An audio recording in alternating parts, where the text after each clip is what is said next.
નમસ્કાર મિત્રો, અમારી ચેનલ લીલા જેસવાલમાં તમારું સ્વાગત છે। આજે આપણે શીખીશું સરસ મજાના સોજીના પુડલા બનાવવાની રેસીપી પસંદ આવે તો વિડીયોને લાઇક કરો અને અમારી ચેનલને સબસ્ક્રાઈબ કરવાનું ભૂલશો નહીં। તો સોજીના પુડલા બનાવવા માટે મેં લીધી છે 1 કપ સોજી, અડધો કપ ઘઉંનો લોટ, 100 ગ્રામ પનીર, 100 ગ્રામ દહીં,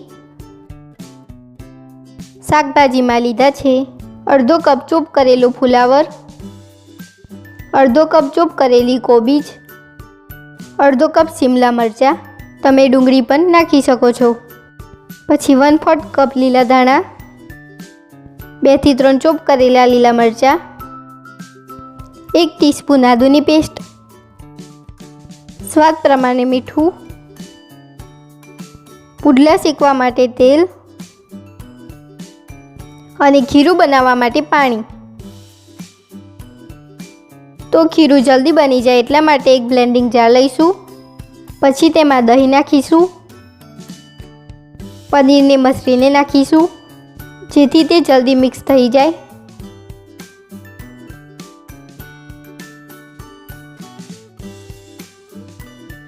પછી તેમાં સોજી નાખીશું,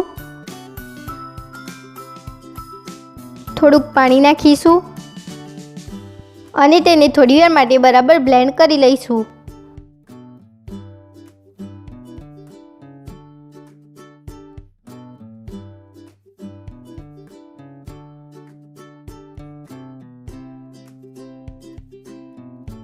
થોડીવાર પછી ઢાંકણ ખોલીશું, ફરીથી તેમાં થોડુંક પાણી નાખીશું,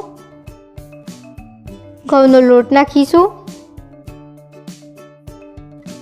અને તેને બરાબર બ્લેન્ડ કરી લઈશું।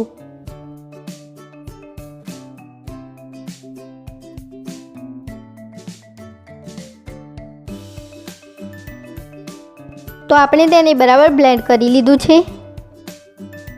હવે આપણે એક બાઉલ લઈશું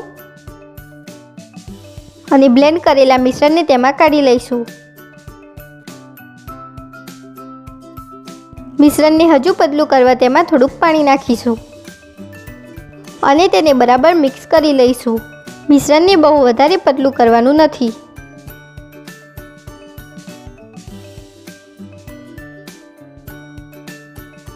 હવે તેમાં ચોપ કરેલી કોબીજ નાખીશું,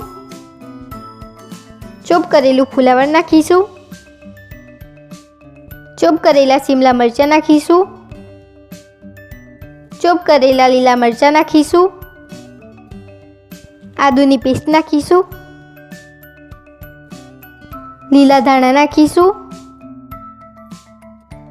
સ્વાદ પ્રમાણે મીઠું નાખીશું અને તેને બરાબર મિક્સ કરી લઈશું।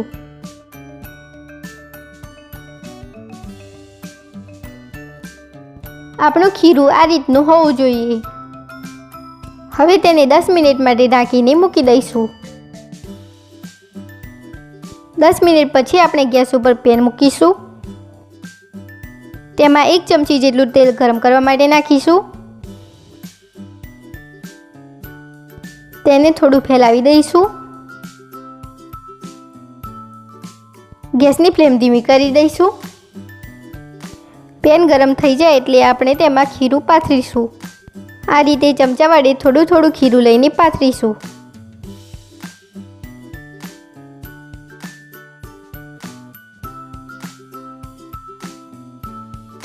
પછી તેની કિનારીઓ પર અને તેના ઉપર થોડું થોડું તેલ નાખીશું।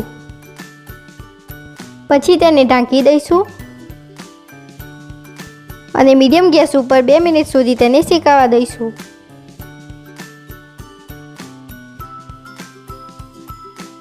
બે મિનિટ પછી ઢાંકણ ખોલીશું, પુડલાને પલટી નાખીશું, ફરીથી તેની કિનારીઓ પર થોડું થોડું તેલ નાખીશું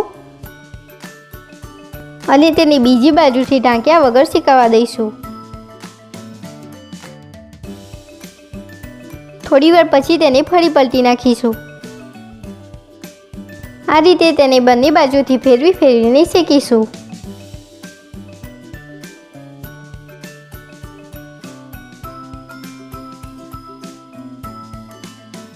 પુડલો બંને બાજુથી બરાબર શેકાઈ ગયો છે, તેને બહાર કાઢી લઈએ.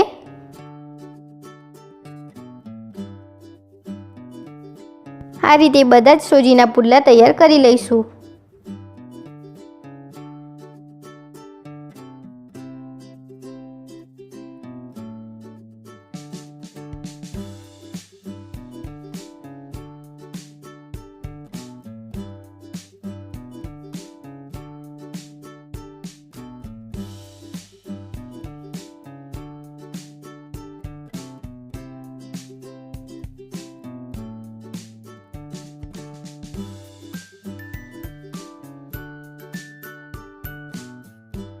આપણા સરસ મજાના સોજીના પુડલા સર્વ કરવા માટે તૈયાર છે. આ સોજીના પુડલા તમે ઘરે ટ્રાય કરો અને તમારા અનુભવો અમારી સાથે શેર કરો. આવી સરસ મજાની વાનગીઓ સાથે ફરી મળીશું મિત્રો. ધન્યવાદ.